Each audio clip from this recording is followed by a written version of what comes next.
తప్పు చేస్తే టీచర్ ఒక దెబ్బేస్తుంది, ఇంటికాడ తప్పు చేస్తే తల్లిదండ్రులు దెబ్బేకొని వదిలేస్తారా? తప్పకుండా దెబ్బ వేస్తారు. ఎందుకు టీచర్స్ తల్లిదండ్రులు మనం కొట్టేది? వాళ్ళకి చేతులు దొరదా? మరి ఎందుకు నానా? మీరు తప్పు చేశారు కాబట్టి వాళ్ళు ఏం చేశారు?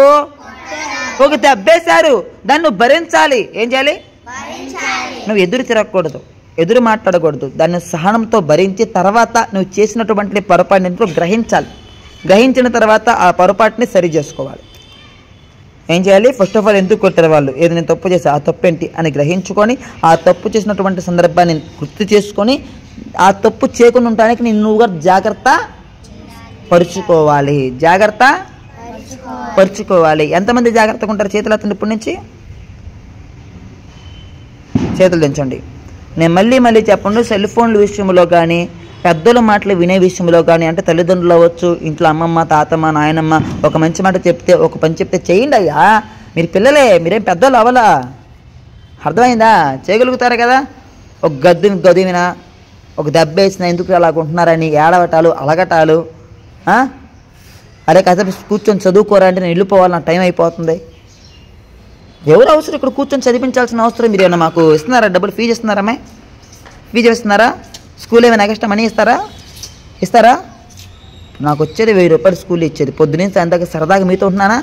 మధ్యాహ్నం ఏదో మీతో పాటు భోజనం చేస్తున్నా, అంతేనా? ఇది 4 మంచి మాటలు చెప్పడానికి నేను ఈ స్కూల్లో ఉన్నా. అర్థమవుతున్నా? తెలుగు చదివించడానికి, ఏమైనా నోట్సులు రాయకపోతే రాపించడానికి విన్నామే. అది ఇప్పటికైనా మారకపోతే మీ జీవితాలు పనికి రావు. జాగ్రత్తగా ఉంటారా? ఇక్కడి నుంచి జాగ్రత్తగా ఉండండి, ఓకేనా? ఇంటికి వెళ్ళిన వెంటనే చక్కగా హోంవర్క్ వేసి ఏమైతే ఉన్నాయో అవి టక రాసి ఆ హోంవర్క్ అంతా అయిపోయిన తర్వాత కాసేపు ఇంటి ముందల అమ్మలకు చెప్పి పడుకోండి. ఎవరిని ఇంటికి వెళ్ళాలనుకున్నా సరే జాగ్రత్త. వాళ్ళ ఇంట్లో ఏమైనా వస్తువులు పోయినాయి అనుకో, ఎవరిని అంటారు? వాళ్ళ పిల్లల్ని అంటారా, మిమ్మల్ని అంటారా? అది వాళ్ళ పిల్లల్ని అంటారా? అనరు, మిమ్మల్ని అంటారు. కాబట్టి దాదాపుగా ఎవరు ఇళ్ళకి వెళ్ళకండి ఆడుకోవడానికి. ఎవరి పిల్లల్ని మీ ఇంటికి కూడా అంతగా రానియకండి. వాళ్ళని రానిచ్చుకోవడం, వాళ్ళు ఏదైనా వస్తువు తీసుకెళ్ళినా లేకపోతే మీరు ఎక్కడైనా పడేసుకొని మీకు గుర్తున్నది ఒక్కొక్కసారి వాళ్ళే తీసారనుకుని అనుమానించడం ఇవన్నీ అవసరమా?